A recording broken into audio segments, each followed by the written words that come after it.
Good morning आप सभी को। बहुत बहुत स्वागत है हमारे the Kurukshetra IAS academy daily current affairs analysis. तो आज दोस्तों आज 15 जुलाई है और यहाँ पे थोड़ा टाइपिंग मिस्टेक्स है। आज 15 जुलाई है और आज का जो भी इम्पोर्टेंट आर्टिकल्स है द हिंदू न्यूज़पेपर में आज हम उसको डिटेल में एनालिसिस करते हैं।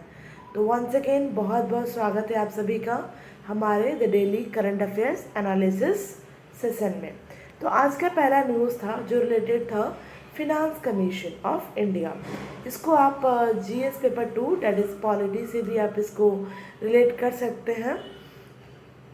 And ever since the state news में ये था कि like ever since the start of the 14th Finance Commission award period, that is the 2015 to 2016, the Union government has been reducing the financial transfer to the state. ऐसा report है कि जब 14वां finance commission बना था जो 2015 और 16 में, जो यूनियन गवर्नमेंट है वो फिनांशियल जो ट्रांसफ़र होता है, जो कि हर एक यूनियन गवर्नमेंट का ये प्रोविज़न है कि जो भी उसको रेवेन्यू है वो फिनांशियली मतलब जो भी है उसको ट्रांसफ़र करे स्टेट को। तो ऐसा देखा गया है कि वो रिड्यूस हो रहा है and this is a clean 10% points increase over the 13th finance commission recommendations. Okay, क्या की पॉइंट्स है हमारे लिए, क्या इंपॉर्टेंट है प्रीलिम्स के लिए, वो हम देखते हैं। That is the what is the finance commission. It is a constitutional body for giving the recommendations on the distribution of tax revenue between the union and state and among the state themselves. Okay, और जो finance commission है is constituted by the president under the article 280 of the constitution। ये याद रखने के लिए है कि कौन से आर्टिकल में, that is under the article 280 of the constitution। इसको कॉन्स्टिट्यूट कौन करता है, that is the president of India. It is constituted at the end of the every 5th year of the और earlier as deemed necessary by the president. Then parliament में और by law determine the requested qualification for the appointment as the member of the commission. इसका मतलब है जो finance commission में जो members होते हैं या तो पार्लियामेंट खुद करे या तो लॉ के द्वारा क्या क्या एक नेसेसरी क्वालिफिकेशन है उस मेंबर्स को अपॉइंट करने के लिए जो उस कमीशन में पार्टिसिपेट करेंगे, and what are the procedures for their selection process. And it is the duty of the commission to make the recommendation to the president as to distribution and allocation of the taxes between the union and the state.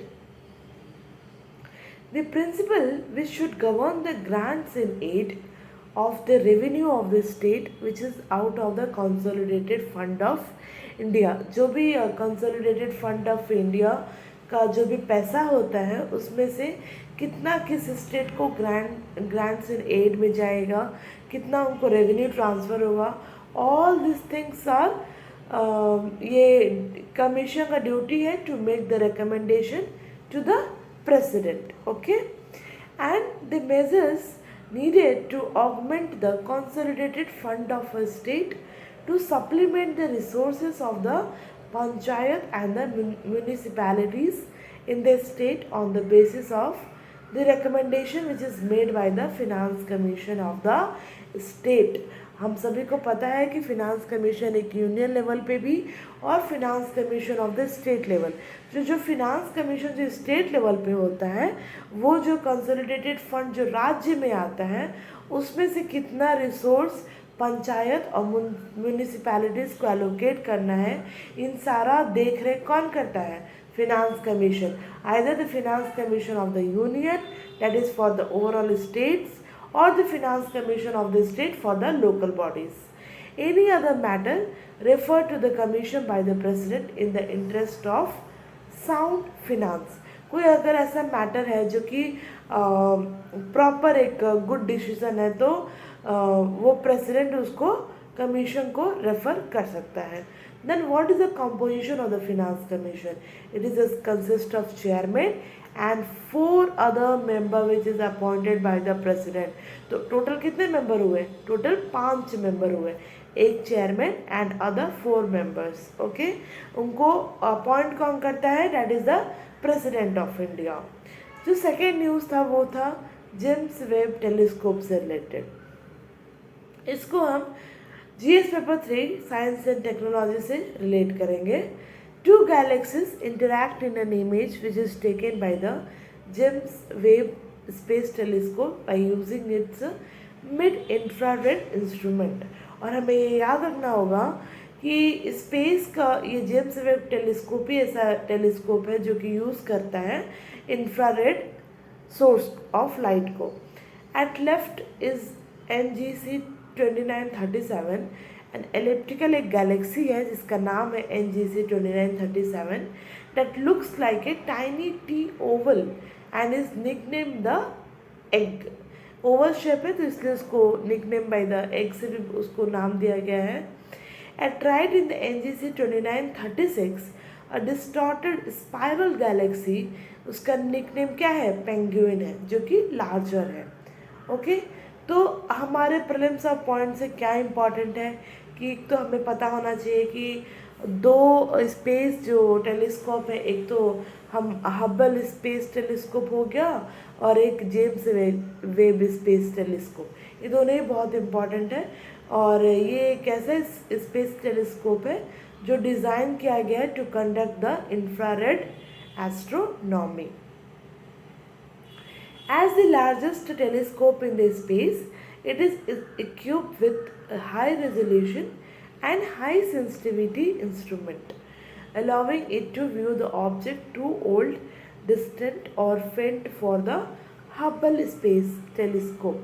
अगर कोई चीज़ें like बहुत ज़्यादा दूरी पे है या फिर हबल स्पेस टेलीस्कोप उसको नहीं व्यू कर पा रहा है, उतना हाई रेजोल्यूशन नहीं है, तो हम जेम्स वेब टेलीस्कोप को यूज़ करते हैं क्योंकि ये कंडक्ट करता है by the help of infrared astronomy. Then what are the objectives of the James Webb space telescope? To look for the galaxies that form just after the big bang and also to determine the evolution of the galaxies from their creation to the present. Then to examine the stages of the star creation till the formation of the planetary system.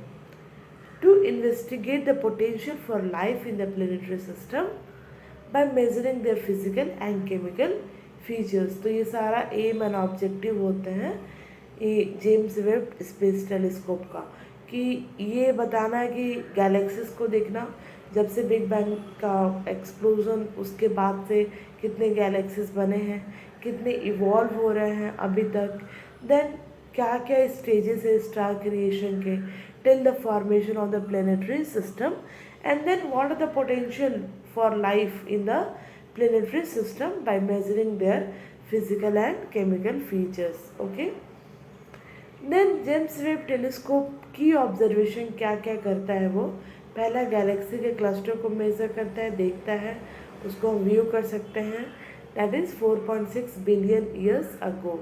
Then deepest infrared image, the deepest and most detail infrared image showcasing some of the oldest and most distant galaxies ever observed by the scientists. Then monster galaxies. James Webb Space Telescope has identified the 6 monster galaxies which form approximately 700 to 500 to 700 million years after Big Bang explosion. Then third जो news important था वो था atmosphere से related, जिसको आप GS paper 1 geography से relate करेंगे. क्यों इम्पॉर्टेंट था आज के हिंदू में? क्योंकि न्यू एटमॉस्फेरिक पार्टिकल्स फॉर्म कैसे होते हैं जब वे स्ट्रेटोस्फेरिक जो एयर इंट्रूड होता है ट्रोपोस्फेयर में बिलो. आप सभी को पता है कि ट्रोपोस्फेयर क्या है? It is the lowest layer of the atmosphere. Second is the stratosphere, okay, which is revealing a previously an unorganized recognized mechanism for the new particle formation in the upper troposphere. कैसे new particles का formation होता है इस पे हम बात करेंगे. Then जो एरोसोल पार्टिकल्स होता है जिनका डायमीटर लेस देन 1 माइक्रोन होता है और ये बहुत अबेंडेंट है हमारे lowest layer of the atmosphere that is the troposphere में. एरोसोल पार्टिकल जिनका डायमीटर 1 माइक्रोन से भी कम है and they serve as condensation site for the water vapor contributing to the cloud formation and play a role in the earth radiative balance. Okay, हमारे prelims के लिए क्या important है तो एटमॉस्फेयर क्या है is made up of a layer of gases which is surrounding a planet और the other celestial body. इसका कंपोजिशन क्या क्या है एटमॉस्फेयर का 78% तो नाइट्रोजन है, 21% ऑक्सीजन है एंड 1% अदर गैसेस है like other noble gases helium argon वगैरह. ओके, देन नाइट्रोजन की अगर बात करें तो nitrogen it is the most plentiful gases. इनका कितना है कंट्रीब्यूशन दैट इज़ द 78% है हमारे एटमॉस्फेयर में. तो ये बहुत ज़्यादा है and it is the only the primary nutrient critical for the survival of the all living organism. आप सभी को पता है कि प्लांट में भी नाइट्रोजन फिक्सेशन प्रोसेस होता है and also the human body is also made up of the जो भी हमारे जो प्रोटीन्स हैं लिपिड्स हैं उनको नाइट्रोजन जो एलिमेंट है उनकी रिक्वायरमेंट होता है. तो इतने अबेंडेंट में हमारे एटमॉस्फेयर में ऑलरेडी प्रेजेंट है तो ये बहुत हेल्पफुल है हमारे लिए. ये indirectly via the plant diet it's going inside our body. Okay, oxygen कितना है humans and animals take the oxygen from the air as they breathe. Green plants are producing the oxygen with the help of photosynthesis. In this way oxygen contained in the air remain the constant.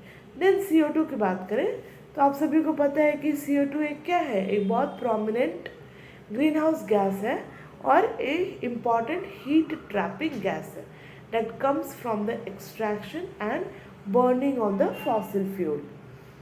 Then अब बात करते हैं layer of the atmosphere. सबसे lowest layer है troposphere जो कि extend होता है about 8 to 15 kilometre high from the earth surface. Feature क्या है it contain most of the atmosphere mass and all the weather phenomena. Temperature decrease होता है with the altitude. In this layer we can see the lapse rate that is decrement in the temperature at every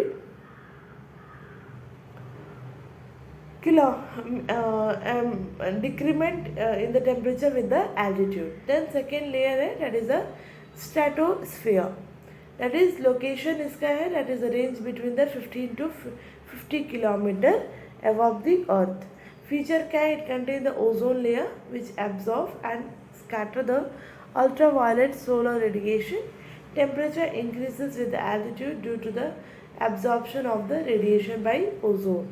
mesosphere की बात करें तो it extend between the 50 kilometre to 85 kilometre. इसका feature ये है temperature decreases with the altitude and is layer where the most of the meteorites burn and up upon the entering the जो भी मेटेओराइट्स होते हैं और सरफेस से रीच करने से पहले वो यहाँ पर ही बर्न हो जाते हैं. कौन से लेयर में दैट इज़ द मेसोस्फीयर. इसको हम लोग बोलते हैं कि meteorites used to burn up upon the entering the Earth's atmosphere. Thermosphere की बात करें तो its ranges about 85 kilometre to 600 kilometre. इसका फीचर ये है कि temperature increases significantly with the altitude due to the absorption of the highly energetic solar radiation. And this layer contains the ionosphere which is important for the radio communication as it reflects and modify the radio waves. Okay, then exosphere. This is the last layer of the atmosphere that is extend after 600 kilometer.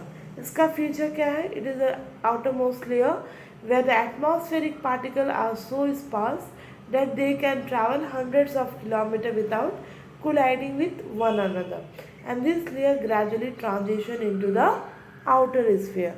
So thank you so much for the today's class. If you have any queries, please contact us on this phone number or also you can follow us on Instagram and Facebook, and you can also mail us on this mail ID. Thank you so much for today's class.